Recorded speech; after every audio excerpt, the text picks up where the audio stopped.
ഒന്നാമത്തെ ക്വസ്റ്റ്യൻ, विनय पत्रिका किस भक्ति काव्य परंपरा की रचना है? कृष्ण भक्ति काव्य परंपरा, राम भक्ति काव्य परंपरा, निर्गुण काव्य परंपरा, ശിവഭക്തി കാവ്യ പരമ്പര. ഏത് ഭക്തി കാവ്യ പരമ്പരയിലാണ് വിനയപത്രിക വരുന്നത്? നമുക്കൊക്കെ അറിയാം, തുളസീദാസിൻ്റെ രചനയാണ് വിനയപത്രിക. അപ്പോൾ രാമഭക്തി കാവ്യ പരമ്പരയിലാണ് തുളസീദാസ് വരുന്നത്. വിനയപത്രിക സഗുൺ ഭക്തിധാരയിലെ രാമഭക്തി കാവ്യ പരമ്പരയിലെ സഗുൺ ധാരയിലെ രാമഭക്തി കാവ്യ പരമ്പരയിലെ പ്രമുഖ രചനയാണ് വിനയപത്രിക. തുളസീദാസാണ് ഇത് രചിച്ചിരിക്കുന്നത്. കൂടാതെ ഇത് ഏത് ഭാഷയിലാണെന്ന് ചോദിക്കുമ്പോൾ ഏതാ ഭാഷ? ബ്രജ് ഭാഷയിലാണ് വിനയപത്രിക രചിച്ചത്. തുളസീദാസിൻ്റെ ഭക്തിഭാവന ഏതാണെന്ന് വെച്ചാൽ ദാസ്യഭക്തിഭാവന ആണ്. ദാസ്യഭക്തിഭാവനയാണ് തുളസീദാസിൻ്റെ ഭക്തിഭാവന. അടുത്ത ക്വസ്റ്റ്യൻ, ലോകമംഗൽ की भावना के सर्वश्रेष्ठ कवि है? ലോകമംഗൽ की भावना के सर्वश्रेष्ठ कवि ആരാണ്? മാലിക് മുഹമ്മദ് ജായ്സി, തുളസീദാസ്, ഉസ്മാൻ കേശവദാസ്. അപ്പോൾ തുളസീദാസ് ആണ് കറക്റ്റ് ആൻസർ. ഓപ്ഷൻ ബി ആണ് കറക്റ്റ്. लोकमंगल की भावना के सर्वश्रेष्ठ कवि तुलसीदास है. रामचरितमानस की रचना गोस्वामी तुलसीदास ने सौंद सुगाया के साथ साथ लोकहित एवं लोकमंगल के लिए किया है. അടുത്ത ക്വസ്റ്റ്യൻ, കൃഷ്ണ ഗീതാവലി के രചയിതാ का नाम है? കൃഷ്ണ ഗീതാവലി രചിച്ചത് ആരാണ്? സൂർദാസ് ആണോ, തുളസീദാസ് ആണോ, കേശവദാസ് ആണോ, നാഭാദാസ് ആണോ? അപ്പോൾ കൃഷ്ണ ഗീതാവലി ആരുടെ രചന തന്നെയാണ്? തുളസീദാസിൻ്റെ രചനയാണ്. ഓപ്ഷൻ ബി തന്നെയാണ് കറക്റ്റ്. കൃഷ്ണ ഗീതാവലി के രചയിത തുളസീദാസ് है. കൃഷ്ണ ഗീതാവലി ബ്രജ്ഭാഷാമേ രചിത്. ഇതിൽ 61 ചന്താണുള്ളത്. 61 ചന്തുള്ള ഗീത് കാവ്യാണിത്. തുളസീദാസ് की अन्य രചനയായി ആണ് കൊടുത്തിട്ടുള്ളത്. രാംചരിതമാനസ്, ജാനകി മംഗൾ, പാർവതി മംഗൾ, ഗീതാവലി, ദോഹാവലി, വൈരാഗ്യ സന്ദീപനി, രാംലല്ല നഹജു. അപ്പോൾ ഏതൊക്കെയാണ്?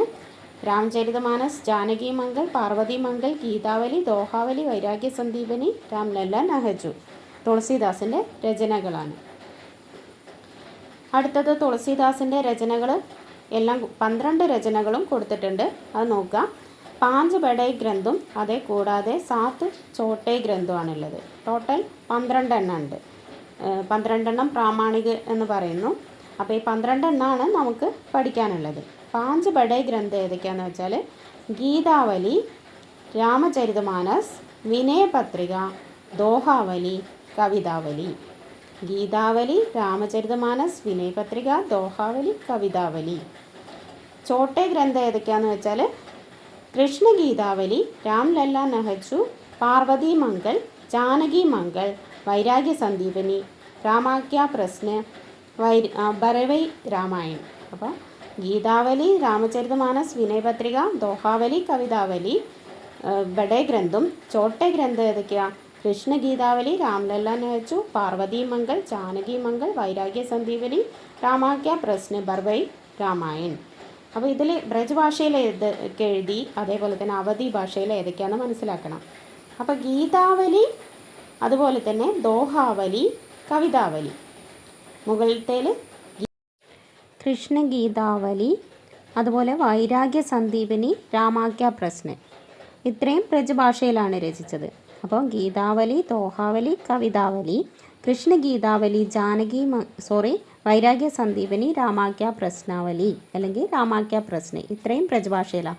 എല്ലാ വലികളും അതുപോലെ വൈരാഗ്യ സന്ദീപനും രാമാക്യ പ്രശ്നം ബ്രജ് ഭാഷയിലാണ് രചിച്ചത്. ബാക്കിയുള്ളതൊക്കെയോ അവധി ഭാഷയിലും. ബാക്കിയുള്ള എല്ലാ രചനയും അവധി ഭാഷയിൽ. ഇത്രയും ഓർത്താൽ മതി ഭാഷകൾ ഏതൊക്കെ രചനകളതെന്ന് പഠിക്കാൻ വേണ്ടിയിട്ട്. അപ്പോൾ എല്ലാവരും പഠിക്കുക, നന്നായി പ്രിപ്പയർ ചെയ്യുക. കേട്ടിട്ട് എക്സാം അടുക്കുന്നുണ്ട്. അതേപോലെ തന്നെ സെറ്റ്, നെറ്റ് എക്സാംസൊക്കെ വരുന്നുണ്ട്. HST. എല്ലാവരും നന്നായി പഠിക്കുക. വീഡിയോ ഇഷ്ടപ്പെട്ടാൽ സബ്സ്ക്രൈബ് ചെയ്യുക, ലൈക്ക് ചെയ്യുക.